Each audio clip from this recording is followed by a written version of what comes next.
Settle in. Get comfortable. Some hearts wait 100 years for the one thing nobody thought to offer them. And some of us have to be married to a wolf to figure out what that thing is. Chapter 1. The Negotiations. The trouble with being a horse, Junie thought, is that nobody can tell when you're being sarcastic. She stood in the churned mud of the paddock with her chestnut tail turned squarely on her husband, holding it there at the exact angle of insult she'd spent a year perfecting. Behind her, close enough that she could feel the warmth of him even through a winter coat, the king of Greywall was holding out an apple the way a man holds out a treaty he already knows will be refused. "Let it be entered into the record," said Silas, "that I have tried." There was no record. There was a paddock, a low gray sky making promises about rain, and a woman in the shape of a horse who had no intention whatsoever of turning around before she'd finished making her point. Because, it should be said, for anyone wandering past, this was not an ordinary horse, and Silas was not an ordinary man with a fondness for livestock. He was the alpha king of 600 wolves. The chestnut mare presenting him with her tail was his wife, Junie Hollis, horse shifter, one of only 23 in the kingdom, and at this exact moment, some 900 pounds of considered contempt. That was the trouble in a sentence. A shifter is two things at once, and while Junie the woman had married Silas gladly, had, in fact, embarrassingly fallen for him at a fair before she'd even learned his name, the other half of her, the four-legged half with 100-year memory and opinions of its own, had never once agreed to accept his wolf. She had been, in the most literal available sense, at war with herself for a year. And she was losing. She turned her head at last and regarded the apple. Then she regarded him, the plain shirt, the mud to the knee, the hopeful, hopeless set of his shoulders, and felt, the way she felt every single morning, two things at once and in perfect opposition. That she loved this man, which was inconvenient, and that the horse in her would sooner walk into the sea than let his wolf know it. His wolf, of course, had no such restraint.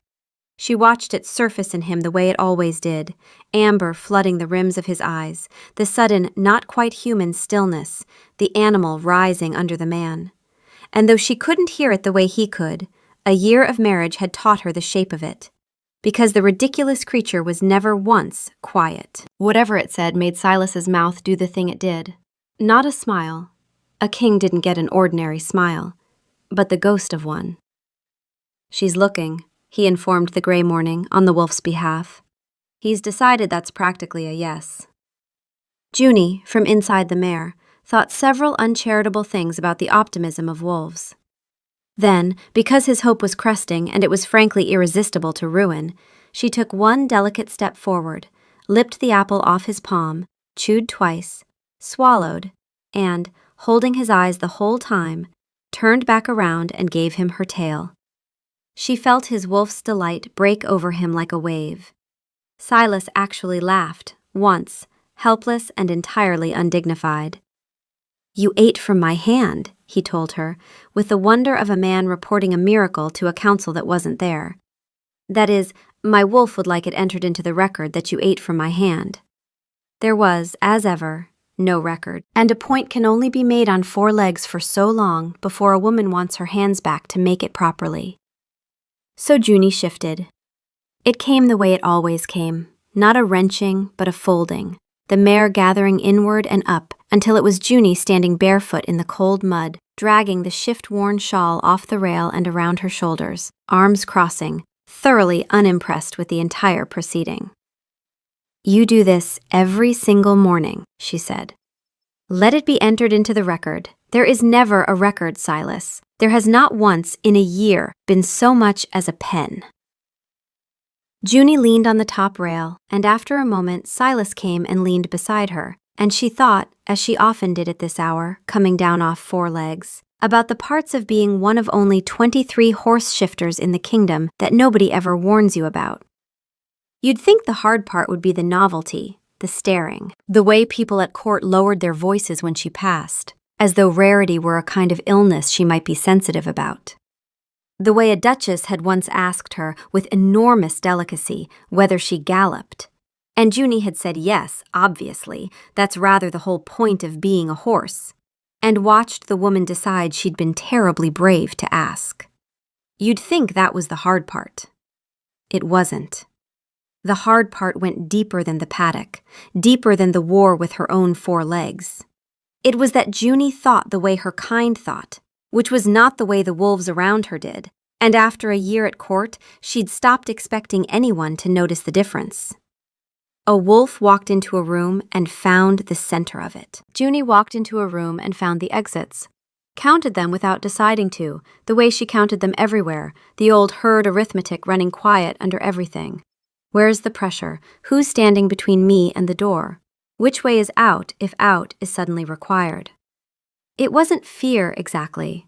It was the shape of her mind. Wolves moved toward things. Her kind kept the field wide and the exits open, and chose, from a safe distance, whether to come in. Which was why being chosen, caught, kept, the rarest animal in the pen, imprinted on before anyone thought to ask, sat crosswise against every instinct she owned. She'd been running one quiet calculation for a year, under the love, under the jokes. Is this a home, or is it a very beautiful trap I just haven't found the edges of yet? The 4-legged part she'd stopped being able to pretend wasn't real. Her horse half had opinions, inherited the way you inherit a nose or a temper. Without consent, fully formed, from a great-grandmother Junie had never met. A sorrel mare, 3 generations back, who 100 years ago had learned in her own body the single truth the Hollis line had carried ever since. A wolf that keeps coming does not stop until you cannot run anymore. So there it was. Junie the woman loved Silas without reservation. The horse in her regarded his wolf as a beautifully mannered avalanche. Both true at once, one warm and one cold, a chord she woke to every single morning, and it did not help in the slightest that up close her husband smelled like rain and warm animal, the thing her own blood answered to, whether her better judgment approved or not. You ate the apple, he said. The last of the wolf was still in his eyes, amber at the edges, not quite gone. She watched it fade. She would never in her life tell him she watched for it. I'm aware. I was there. My wolf is calling it a triumph. Your wolf calls everything a triumph. Last week you tripped on the stairs and he told you it was a strategic descent. It was a strategic descent. His mouth did the thing it did, not a smile. A king didn't get an ordinary smile, but the ghost of one, there and gone the instant she caught it. We're making progress. You turn your tail 8 seconds slower than you did in spring. You're timing it. I time everything. It's the only way I stay sane. And there it was, the alpha king of 600 wolves confessing, at dawn, in the mud, that his sanity was being held together by a stopwatch he ran on his own wife. Junie clocked the crack in him and said nothing, because saying nothing was the whole game between them and she'd have played it forever. What she didn't say, because it was the cold note and this was a warm morning, was that 8 seconds slower was not the same as stopping, and that somewhere under a year of patient dawns, her husband had started to believe. She could see it. She could always see it. That a bond that wouldn't settle was a wife who hadn't chosen him. That his wolf had grabbed her at a fair, and she'd been too kind to leave. He was wrong. She just hadn't found the shape of the words yet. There was a whole rhythm to it by now, this marriage. She'd wake to find his side of the bed cooling and know exactly where he'd gone, because the Alpha King of Greywall spent the first hour of every single day out here losing, and thought nobody had noticed his absence. Which was adorable, because the whole pack had noticed, and named it. The Dawn Patrol. Then he'd come in mud to the knee, kiss her like a man home from a war, eat an enormous breakfast, and rule a kingdom for 12 hours with total competence while radiating, to anyone who could read him, the faint background sorrow of a man whose own wife's horse still wouldn't be his friend. Then dinner, then he'd write things down, then bed, where the unsettled bond hummed between them like a held breath, close and never quite closing, and they'd fall asleep an inch apart on purpose, because the inch was easier than the almost. It was a very strange life. It was also, inconveniently, the only one she wanted. Something rose in her then, before she could stop it. The old reflex, the four-legged half bristling at so much open sentiment before breakfast. And Junie made a sound, short and flat and unmistakably equine, the offended little snort that had been leaking out of her at moments exactly like this one for months. Silas grinned. There she is. That, said Junie with enormous dignity, was not me. That was the horse. You're the horse, Junie. I'm well aware of the arrangement, thank you. But she was fighting a smile and losing, and the gray morning did not feel, just then, remotely like a trap. Chapter 2. The Campaign. The trouble with making two animals be friends, Junie discovered over the following weeks, was that you could not order it, bribe it, schedule it, or reason with it. And she and Silas, being married and therefore optimists against all evidence, tried all four. They tried scheduling first because Silas was a scheduling man. He had a mind like a well-run granary and the touching faith of the powerful that most problems yield to a good agenda. He also had, though he'd never once thought to name it, the cognition of a predator. A wolf meets a problem by moving toward it, closing on it, pinning it down, securing the thing until it stops being a problem. It had made him a formidable king. It made him, in a paddock, with a prey animal who read every approach as a threat, precisely and catastrophically wrong. But that understanding was weeks away, and for now he simply did what his blood knew how to do, which was advance. So he drew up an agenda. Junie still had it. It read in the neat hand of a king. Dawn, joint grazing, supervised. Midday, parallel presence, no contact. Dusk, one gift, offered without expectation. Offered without expectation, Junie read aloud. Silas, your wolf has never offered anything without expectation in his life. Your wolf offers a leaf and then vibrates for an hour waiting to be thanked. He's working on it. I am not working on it, said the wolf, wounded. Expectation is just hope with good posture. The joint grazing went the way these things went. They both shifted. Silas into the great charcoal wolf that unfolded out of him, big as a pony, amber-eyed, the exact line of his shoulder somehow kept in the set of its own.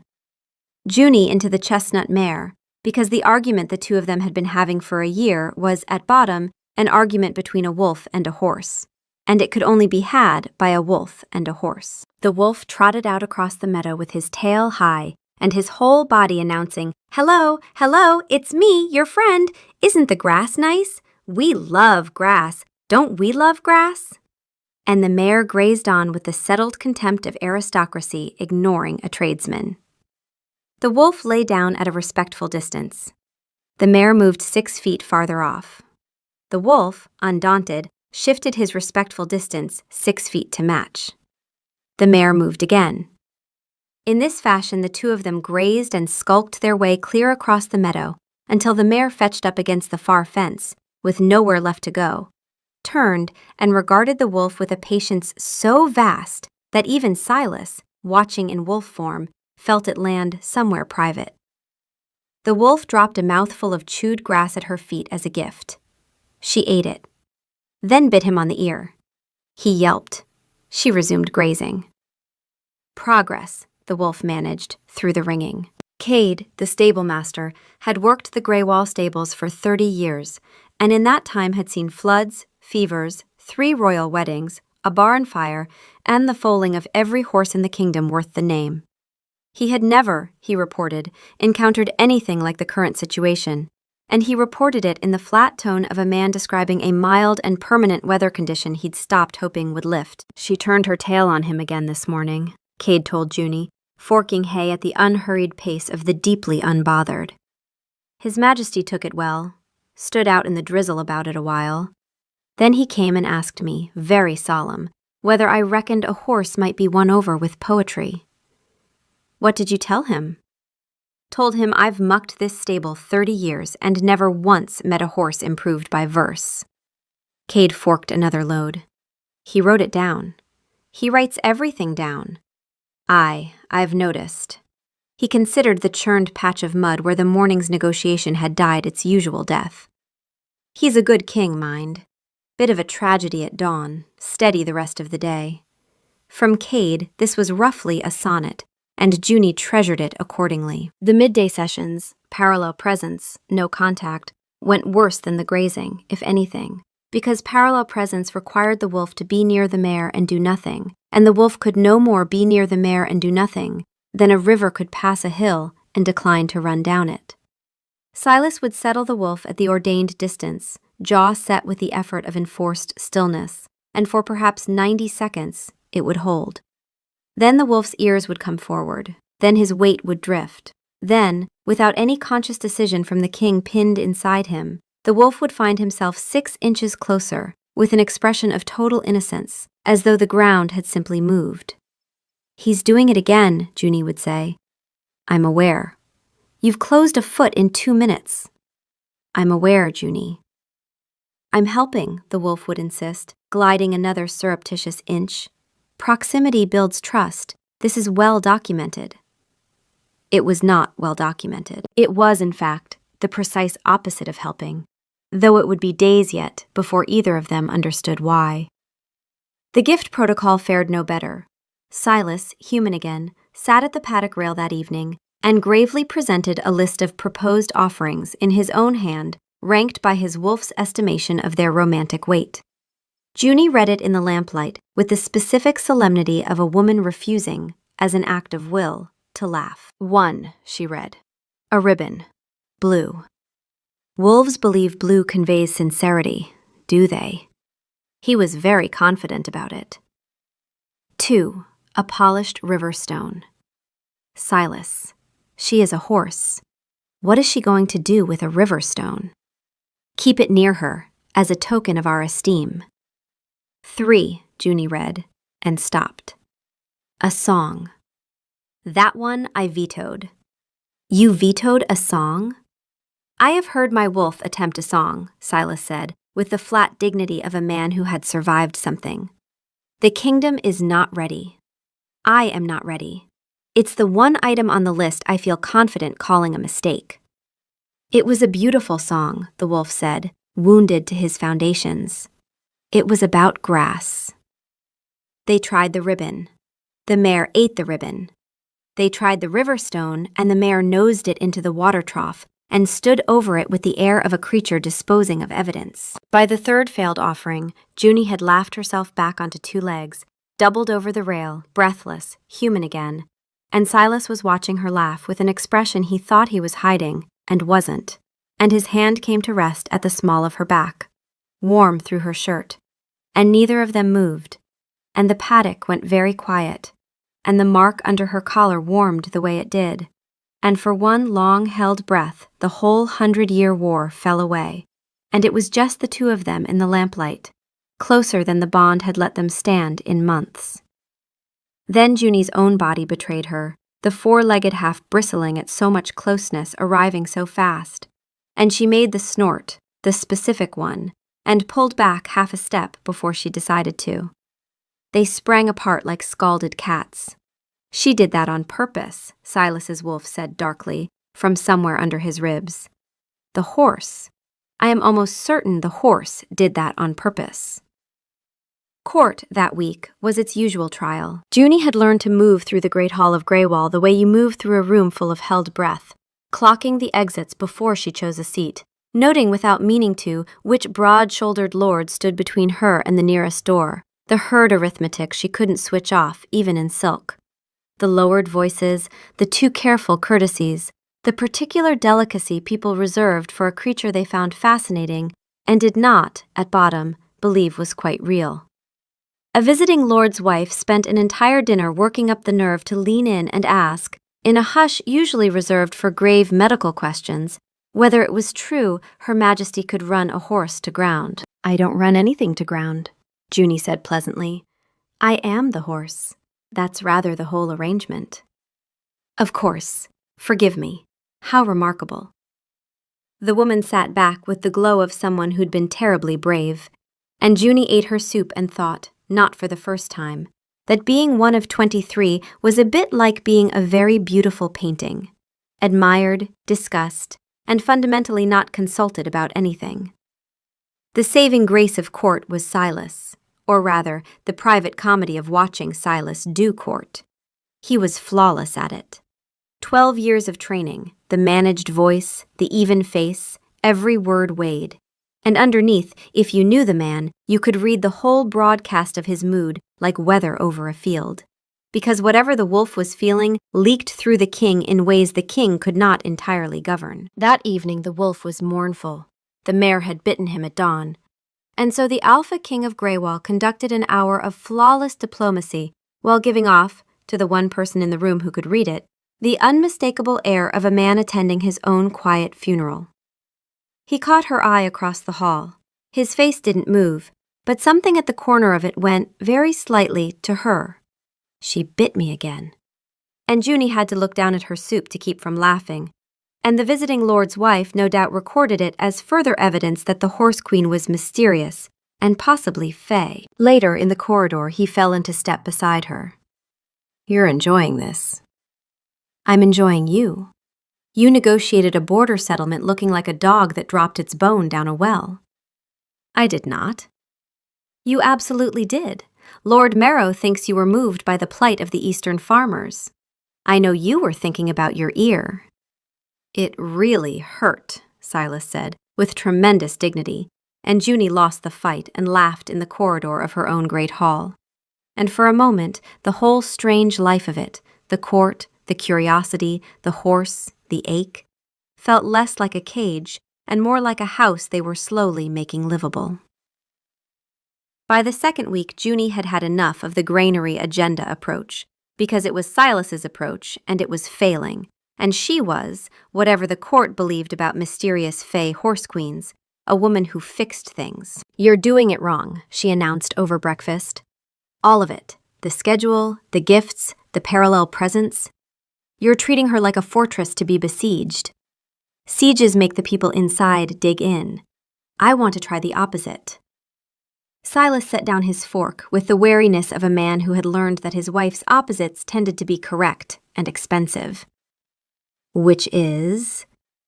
"You ignore her, completely, for one whole day.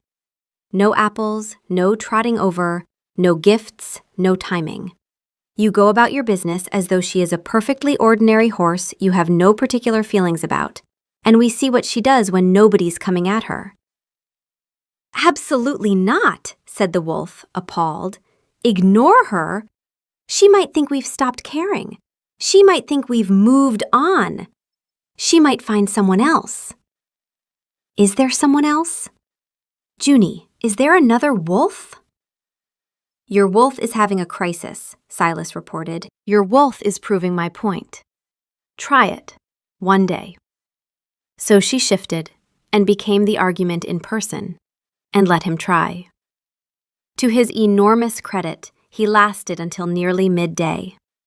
He went about the stables and pointedly did not look at her, read his reports, conducted his whole morning as a man untroubled by any horse whatsoever. And Junie, four-legged in the paddock, discovered to her considerable fury that she did not care for it in the slightest.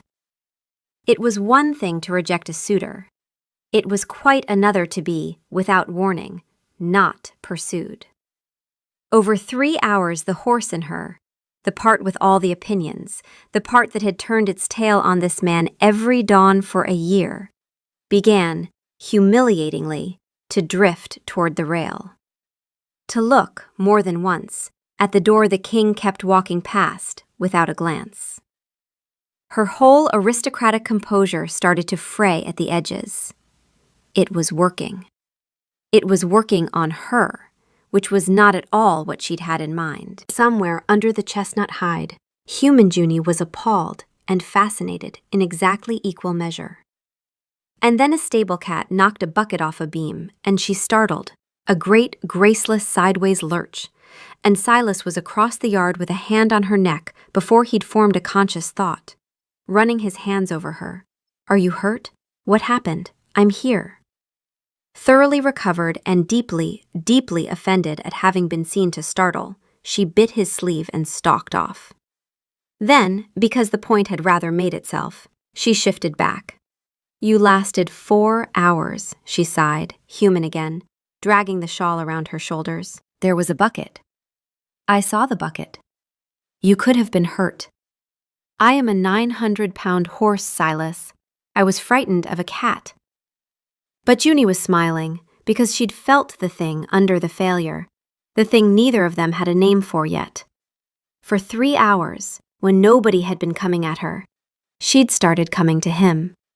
Her, the horse, the whole stubborn 100-year grudge of her, drawn against every instinct she owned, toward a man who had simply stopped chasing. It meant something. She filed it away, the way she filed everything, and did not yet understand she'd just felt the whole answer rehearse itself in her own 4-legged body. Junie wrote to her sister that week, over the letters they still traded even though Peg lived a half-day's ride off, because horse shifters kept their small herd close in a kingdom that mostly forgot they existed. "He sulked for 3 days the last time she bit him," she wrote. 3 days. A grown wolf. A king's wolf. He wouldn't come out from under Silas's ribs. Silas says the whole pack could tell. Says he sat through an ordinary grazing quarrel between 2 families, radiating the specific melancholy of a dog left out in the rain. She did not write the rest because it was harder to fit into ink. The rest was, "And I understand her." Because that was the thing no one at court would ever guess, watching the horse shifter queen manage her impossible marriage with her impossible horse. They thought the mare was the problem. Junie was beginning to suspect the mare was the only honest one in the whole arrangement. The wolf wanted in. The wolf had wanted in from the first second at the fair, had thrown himself at the bond with the reckless, full-body faith of a creature who'd never been hurt and couldn't imagine it. And the mare looked at all that eager, galloping wolf love and heard, under it, the oldest and truest note of her blood. The thing Junie was only now, a year married, beginning to hear too. "If I let you in, do I get to keep myself? Or do I disappear into you? One more thing you chose, the best of the rare ones, caught and kept." Junie knew the question, because it was hers. She just had better manners about it than the horse. Chapter 3. The Fair. Silas found her the next dawn at the paddock, which she'd known he would, because he found her at the paddock every dawn, because the paddock was where the war was, and he was a man who went where the war was. But he wasn't in his plain shirt. He was dressed for the day, coat and mantle, and his face had gone to the flat gray evenness he wore when something had gotten in past his guard, and he was trying not to let it show. Junie had learned to be more afraid of the flat than she'd ever be of a shout. "I want to tell you something," he said. "And I've been a coward about it for a year, so I'm going to say it badly and quickly before I lose my nerve." She set down the currycomb. "All right." The fair. He looked out at the empty paddock instead of at her, which was how she knew it was true. "When my wolf recognized yours. I didn't ask you. There wasn't a second where anyone asked you. He knew, and I knew, and it was done. And you were standing at a livestock pen, holding a cup of cider, and your whole life changed, and nobody put it to a vote." His jaw worked. "I've spent a year afraid that I did to you exactly what a wolf does. That I saw the rarest, brightest thing in the field, and I took it, because I could, because my blood told me to. And I never once let you choose whether you wanted to be taken." Junie had gone very still. Not human still, the other kind, the stillness of a prey animal that has heard something move in the grass. "And every dawn your mare won't settle," Silas said, low. "I hear it is the truth I'm too much of a coward to say out loud. That you were caught, not chosen. And that if you could bear the leaving, you'd already be gone." Junie stood very still in the cold morning with her heart doing something enormous. "You want to know what my great-grandmother's name was?" she said finally. It wasn't a question. "The one the wolves ran off. Everyone thinks it's a story about land. It isn't. Let me tell you the real one." He waited. He was good at waiting. It was one of the few things his wolf couldn't rush him out of. Her name was Marin. She was young and she was fast. Fastest of her whole line, they said. Faster than anything on 4 legs in the valley. And one autumn, a hunting pack came through, and they saw her run, and something in them decided they wanted to see how long she could keep it up. Junie's voice had gone level and quiet, the cold note, the true one. They didn't want to hurt her. That's the part that matters. They weren't cruel. They just wouldn't stop coming. She'd rest and they'd appear at the tree line. She'd drink and she'd hear them in the brush. Days, Silas. They chased her for the joy of the chase, with no ill will in the world. And it nearly killed her, because a wolf that keeps coming does not stop until the thing it loves to chase cannot run anymore. The wolf, in Silas, had gone utterly silent, not sulking, the other kind. The kind that meant something enormous had been understood a half-second before the human caught up. Then, very quietly, Are we the wolves in this story? Silas didn't answer him. He didn't need to. "We're the wolves in this story," the wolf said, with the dawning horror of a creature who had genuinely never considered the possibility that enthusiasm might be a problem. "We brought her a ribbon." "She survived," Junie said. "She had daughters. And every one of us has carried that in our blood since. Not a hatred of wolves, a knowledge of them. We know exactly one thing about wolves, bone deep, before we know anything else. They are the thing that keeps coming." She looked at him. "So when you ask why my mare won't take your wolf, even though he's the sweetest, most ridiculous, most harmless creature either of us has ever met, that's why. It's not the biting.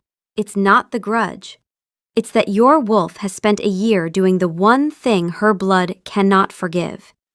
He keeps coming. He never, ever stops." Silas didn't answer for a long time. The rain that had been threatening all morning arrived, soft and gray, and he stood in it and let it come, and Junie watched a year of dawns rearrange themselves behind his eyes. "Every apple," he said finally, quietly. "Every morning. I thought I was courting her. I was chasing her." "You didn't know."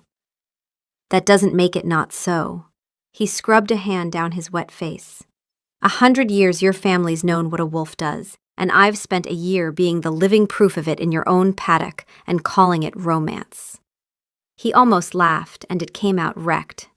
"I'm very good at this, being king. People tell me I'm wise, and I couldn't work out why the horse hated me when I was, at all times, the thing she was built to fear." "In fairness," offered the wolf, subdued, doing his best, "I did bring her a very nice ribbon." "She ate the ribbon," Silas said. "She ate the ribbon," the wolf agreed miserably. "I don't know what I'm doing. I've never not chased anything in my life. I don't have there's no instinct for it. I only know how to want things toward me." And Junie, watching her husband and his ridiculous wolf stand gutted in the rain over a truth she'd handed them like a slap, felt her anger drain out and something gentler take its place, because they were trying. God, they were trying. They just didn't have the shape of it yet. Neither did she. Not quite. It was close, she could feel it, right at the edge of thought, the answer standing just out of the firelight. But it hadn't stepped forward yet. And she was, she noted with the dry self-awareness that was her only reliable companion in moments like these, standing in the rain, having an emotional reckoning with a man whose wolf was currently composing an internal apology to a horse. This was her life now. She had chosen it. At a fair, over cider. "Come inside," she said, and took his cold hand. "You'll catch your death standing in the rain being sorry. We'll figure it out. We always figure it out." "Can I still bring her things?" the wolf asked in a small voice, as Silas let himself be led. "Not the ribbon. I understand about the ribbon now. But perhaps a very small, non-threatening clover?" "We'll discuss the clover," Silas told him, and Junie pretended not to hear, and the rain came down on the three of them, two of whom were technically one person, and the morning was not fixed, but it was, at least, honest. Chapter 4. The Thing She Already Knew. They didn't fix it that day. Some understandings arrive whole, and some have to be walked around for a while before you can see the shape of them, and this was the second kind. But something shifted between the telling and the night. And it shifted in Junie, and it took the form, as it always did with her, of a woman who could not leave a problem alone once she'd seen its true edges. That night, though, before the problem got its hooks in her, there was just the two of them. He came to bed with his hair still damp from washing off the day, and she was already there, and for a while neither of them reached for the inch they usually left on purpose. He lay on his side facing her in the low firelight, and traced, with one careful finger, the pale line of the bond mark at her shoulder, the one place their two animals had ever agreed on, the mark that had sealed the human half of them a year ago, and warmed now under his touch like something remembering it was alive. "Tell me about the fair," she said. "Your side of it. You've never told me your side." He was quiet a moment, thumb moving slow over the mark. "I wasn't going to go. I hate fairs. Too loud. Too many people wanting things from a king." His voice had gone to the low register, the real one, the one court never got. "And then I came around the end of a livestock pen, and there was a woman holding a cup of cider, arguing with a man about the price of oats.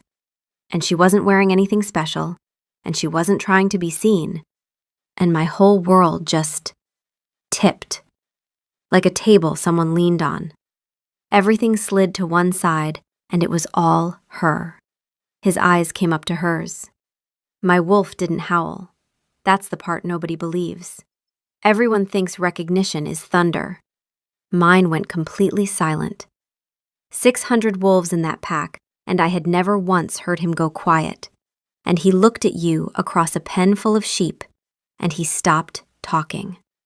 And in the quiet, there was just one word, very small, like he'd been saving it his whole life for you." "What was the word?" Junie whispered, though she knew. She'd always known. "Home."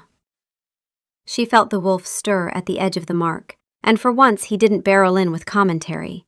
He just held the word out, the way he'd held it out at that fair, small and certain and offered without expectation, for the first time in his ridiculous life.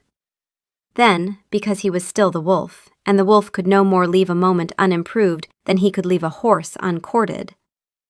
"I was very impressive that day, very composed, very dignified. I didn't howl once." "You knocked over a pen full of sheep," Silas murmured, unrelated. The sheep were already unsettled. "They were not unsettled. They were potentially unsettled. I merely accelerated a natural process." The fire cracked. Junie was laughing, quietly, her face pressed into his shoulder, and she'd meant to keep her heart level, and she found she couldn't, and she didn't try. His hand slid from the mark to the nape of her neck. The unsettled bond hummed between them the way it always did, close and unfinished, the almost that never quite became. But tonight, for once, they didn't leave the inch. Tonight they closed it, slowly, in the firelight, the way two people do when they've decided the ache is worth walking straight into. Afterward, tucked warm against him in the dark, she felt the wolf's presence at the edge of the mark, not intruding, just there, quiet and content, the animal layer of the man who loved her, keeping his soft vigil. "Home," she felt him say, half asleep. The same small word. Still home. Everyday home. And it was somewhere in that warmth, listening to the wolf be so completely, defenselessly certain of her, that the cold, clear thought crept in and would not leave. And Junie Hollis lay awake against her sleeping husband and began, at last, to see the true shape of it. She got up when she couldn't lie still any longer and sat by the fire and turned it over. She was, she acknowledged, a woman sitting alone by a dying fire at midnight, having a breakthrough about a horse that was also herself. If she wrote this to Peg, Peg would write back, "You chose this," and underline it twice. Peg would not be wrong. A wolf that keeps coming. She'd said it as an accusation, or near enough, and she'd watched it land on him like a blow.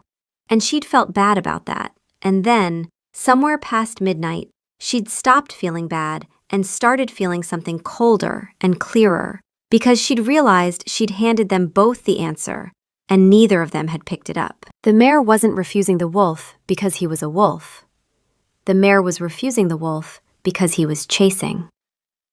Every gift, every hopeful trot across the meadow, every 6 feet closer, every dropped mouthful of grass, every vibrating, expectant friends share food, all of it, however sweet, however harmless, was a wolf, coming and coming and coming. And to a creature with Marin's blood in her, that was not courtship. It was the oldest nightmare in the family, wearing a blue ribbon. You could not win a horse like that. You could not out-pursue a fear of pursuit. Every step forward was, to the mare, one more step of the thing that had nearly killed her great-grandmother. The only way in. Junie sat very still with the fire cracking and her whole chest aching with it. The only way in was the one thing a wolf could not do. Stop. She looked over at her husband, asleep, one arm flung out across the space where she should have been, and she felt the second half of it arrive, the half that was about the two of them and not the animals at all. Because of course it was the same thing. It had always been the same thing. He thought he had to keep proving he hadn't trapped her, keep coming, keep earning, keep offering apples at dawn until the debt of the fair was paid off. And she'd let him, because being wanted that hard was its own kind of warmth. And she'd never once told him the truth she was only now assembling for herself. She hadn't stayed because he kept coming. She'd stayed in the 8 seconds every dawn when he stopped, when he leaned on the fence beside her, defeated, and just was there, wanting nothing, timing nothing, a wolf at rest. Those were the seconds she'd chosen, not the pursuit, the rest. She reached to wake him, and his side of the bed was already cold. Of course it was. The one dawn in a year she woke with something to say, the wolf had gotten there first. Because that was the whole nature of the thing. A predator moves toward what it wants before you have finished deciding. She had assembled the answer at a horse's pace, slow, sure, overnight. And while she was still fitting the last word into place, he was already up, already dressing, already down at the paddock in the gray. Because Silas woke where he'd been all day. Inside, I did to you exactly what a wolf does. And Silas was a man who went where the war was. And in the hour before she could get down the stairs to reach him, he had decided, alone, to do the bravest and most wrong-headed thing of his life. Chapter 5. The Silence.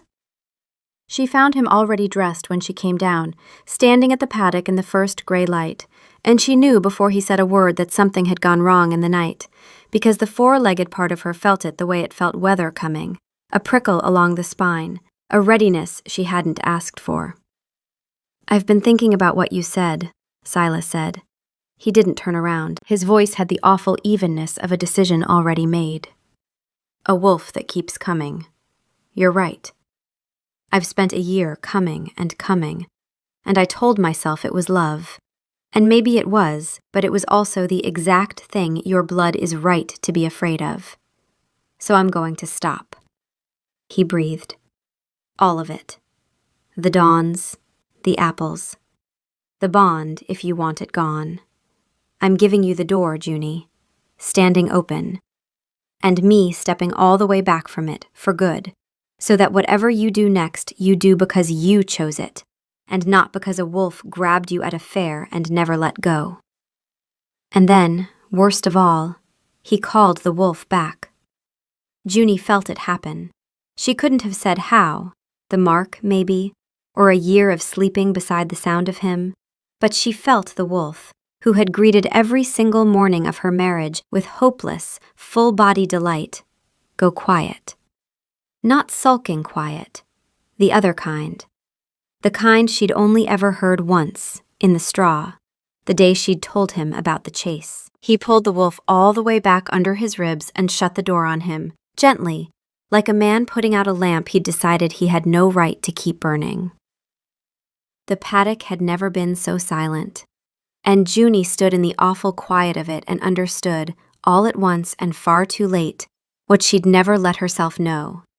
That the ridiculous, relentless courtship she'd spent a year rolling her eyes at had been the thing telling her, every single dawn, that she was wanted, not tolerated, not managed, not a rare specimen kept behind glass. Wanted, stupidly, hopelessly, out loud, by an animal too honest to hide it. And now it was gone, because she'd handed him the words he keeps coming, as a wound instead of a map. And he'd heard, stop loving her, when she'd meant, stop chasing her. And those were not the same thing. Those were the opposite of each other. And he'd walked off the wrong cliff, being noble. She was, Junie noted with the grim precision of a woman watching her own house burn down, about to cry over the absence of a wolf she had spent an entire year telling to go away. If there was a word for that, for grieving the loss of the exact thing you'd been publicly, emphatically, and at considerable volume rejecting, she didn't know it. Peg would know it. Peg would also laugh until she was sick, and a sound rose in her that she had never made before. Not the offended snort, something high and thin and frightened, the horse in her keening at the place where the wolf's warmth had been every single morning of their marriage, and finding it gone. Junie put a hand over her own mouth, shocked at herself, and understood in the same lurch what the horse had understood a half-second sooner, that she had spent all this time refusing a wolf she had, without ever once admitting it, come to count on. You do not learn the exact rhythm of a thing's daily approach unless some part of you has been waiting for it. She had turned her tail on the sunrise every dawn for a year, and now the sun hadn't come up. For the first time in a year, both halves of her wanted exactly the same thing at exactly the same moment. The woman and the horse, in perfect and horrified agreement. And the thing they wanted was for him to come back. The day that followed was the worst of Junie's marriage. Silas kept his word, which was the horror of it, because Silas always kept his word. He did not come to the paddock. He did not offer an apple. He held the wolf back under his ribs all day, and went about the business of the kingdom with a face wiped so smooth and even that only Junie could see the ruin under it.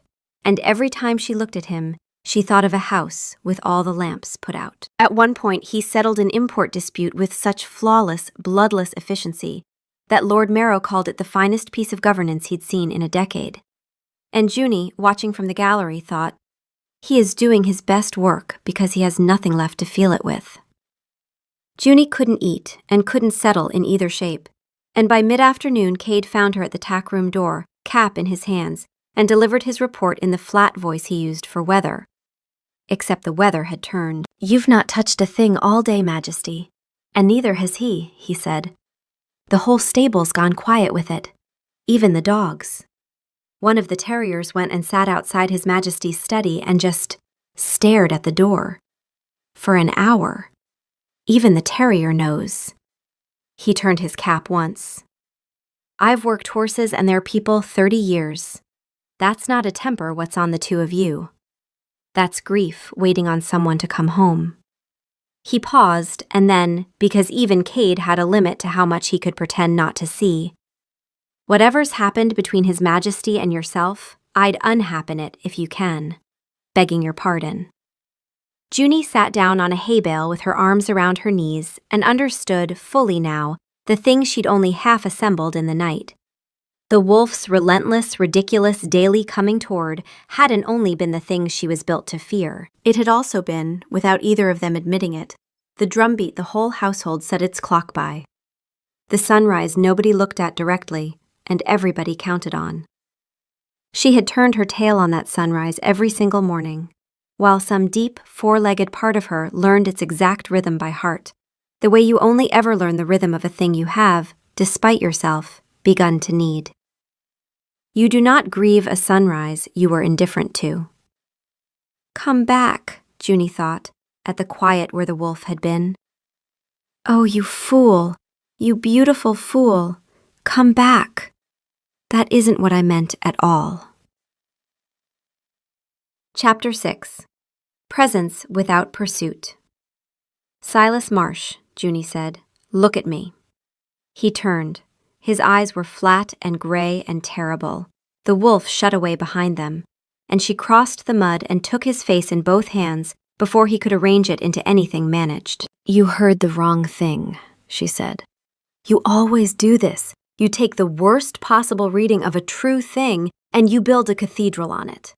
I said a wolf that keeps coming. I did not say a wolf that keeps loving. Those are not the same. One of them nearly killed my great-grandmother. The other one is the only reason I get up in the morning. His jaw moved. Junie, I'm not finished. I've been finding these words for 2 days, and you're going to stand in the mud and hear all of them. She held on. You think you have to keep coming to prove you didn't trap me. You've got it exactly backwards. Every dawn for a year I have chosen you, not while you were chasing. In the 8 seconds you stopped. When you leaned on that fence beside me, beaten, wanting nothing, just there. That's the man I married, not the one who keeps coming, the one who stays. Her voice cracked. I don't need a door, you idiot king. A question is the opposite of a cage. You've been asking me to stay for a year. And the answer is yes, and it has always been yes. And I was too scared of being the last rare thing in the field to hear that being asked is not the same as being caught. The flat gray held for 1 more second. Then it broke, the whole managed edifice of him coming down at once, and behind it, tentative, disbelieving, the wolf lifted his head. She said yes, the wolf breathed. She said, did you hear? She said the 8 seconds. She chose the 8 seconds. I've been doing the other seconds. I've been doing entirely the wrong seconds for a year. I know, Silas said, wrecked, laughing, wet-eyed. I know. We both have. What do I do? Tell me what to do. I only know how to come toward her. It's the one thing I know. And Silas, who was, when it came down to it, the bravest man Junie had ever met, because bravery isn't the charge. For a wolf, the charge is the easy thing. The charge is just being what you are. Bravery is the man who can make himself not charge. Silas got it. She watched him get it. She watched the Alpha King of Greywall understand that the single hardest thing he would ever be asked to do was to take everything his blood was built for and hold perfectly, agonizingly still. He let go of her, and then, in the middle of the paddock, the King of Greywall shifted, the great charcoal wolf rising out of him, and Junie shifted with him, because this fight had always been between a wolf and a horse, and it could only end between them too. The wolf, deliberately, with the whole trembling effort of an animal built to pursue, lay down in the mud, and stayed. He did not trot toward her. He did not drop a gift. He did not close 6 inches of the distance. He lay in the cold paddock with his head on his paws, and his amber eyes open and fixed on the mare. And he did the one thing his blood screamed at him not to do in the presence of the thing he wanted most in the world. He laid to be come to. It was, from the inside, the worst thing the wolf had ever done. I'm not moving, the wolf reported, to no one in particular. I am lying here. I am still. This is fine. I'm very still. I am the stillest wolf who has ever... She moved. Did she move? Was that a step? That was not a step. That was a weight shift. I know the difference. I have cataloged the difference. I am still. I am still. A pause. My left ear wants to come forward. I'm not going to let it. My left ear is going to stay exactly where it is. This is fine. And then, under all the noise, quiet and plain and stripped of every ounce of his ridiculous confidence, the wolf said, not to Silas now, to the mare, across the mud. I know what my kind did to yours. I know I've been doing it all year without meaning to. I'm not going to chase you. Not today, not ever again. You don't have to run. There's nowhere I'm going to make you go. A pause. I'll be right here, wanting you, not moving, for as long as it takes, even if it's the rest of my life. The mare stared at him. She had spent a year with somewhere to run from, and now there was nothing to run from.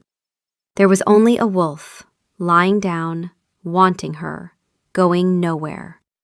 The exact thing 100 years of Hollis blood had never once been offered.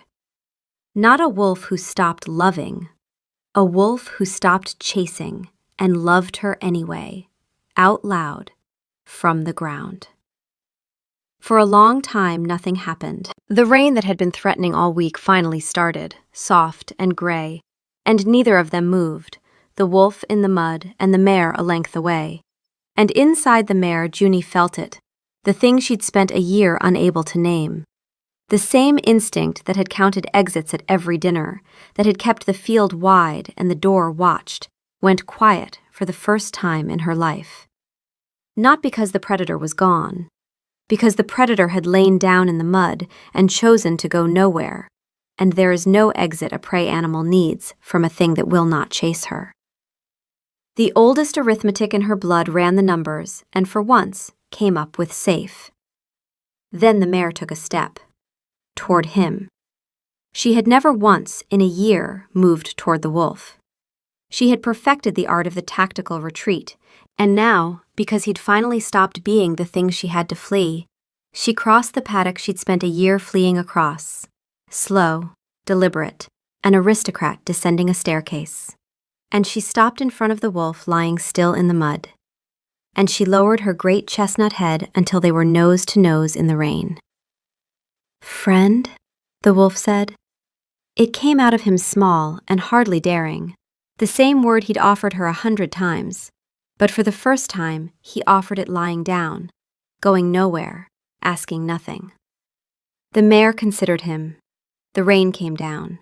Then she folded her legs and lay down beside him in the mud, a horse lying down, which a horse does not do beside a predator, unless it has decided, in the deepest place it has, that it is safe. And she rested her chin along the wolf's gray shoulder. And something that had been humming unfinished under Junie's ribs for a year went all at once quiet and whole and warm. The bond settled. Friend, the mare said.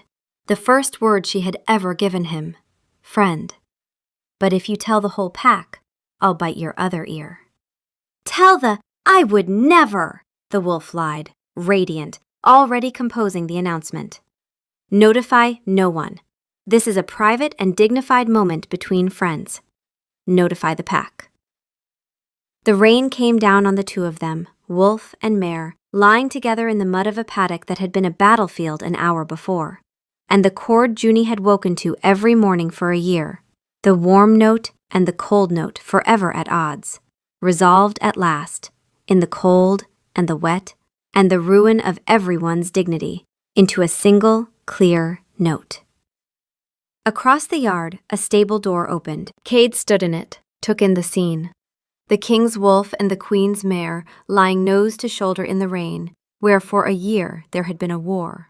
And after a moment of grave professional assessment, he simply nodded, once, the way a man nods at a barometer that has finally, after a long gray spell, swung toward fair, and went back inside to tell the dogs it was over. They lay in the rain a while, the wolf and the mare, and then two humans in the mud, soaked and laughing and holding on to each other, the mark on Junie's shoulder warm as a banked fire. "Let it be entered into the record," Silas said into her wet hair, "that I have tried, And that this once, it was enough. There's no record. There's never a record. Enter it anyway." She pulled back to look at him, the amber gone soft in his eyes, the rain running down both their faces. "You stopped chasing me, and I ran straight at you. Do you understand what an absolute catastrophe you've been for my dignity?" "I have some idea. My wolf laid down in the mud for love in front of a horse. Neither of us has any dignity left." He tucked a soaked strand of chestnut hair behind her ear. "I think that's rather the point. You don't get to keep your dignity and get the horse. I checked. It's one or the other." Junie snorted. It was not the offended snort. It was, she decided, wiping the rain from her eyes, a different one entirely. And for the first time in a year, both notes in her chest were the same note, and the chord she woke to every morning had finally, fully resolved. The dawn patrol continued in the end. It just changed shape. Silas still rose before her and went to the paddock in a plain shirt, because a year of habit doesn't undo itself overnight, and Junie still met him out there most mornings. But now he wasn't losing. Now he sat on the overturned bucket with his back against the rail and simply waited, wanting nothing, timing nothing, and in her own time, in whichever shape the morning found her, she came to him. Some mornings she came as the mare, and stood with her chin heavy and content on his shoulder while the sun came up.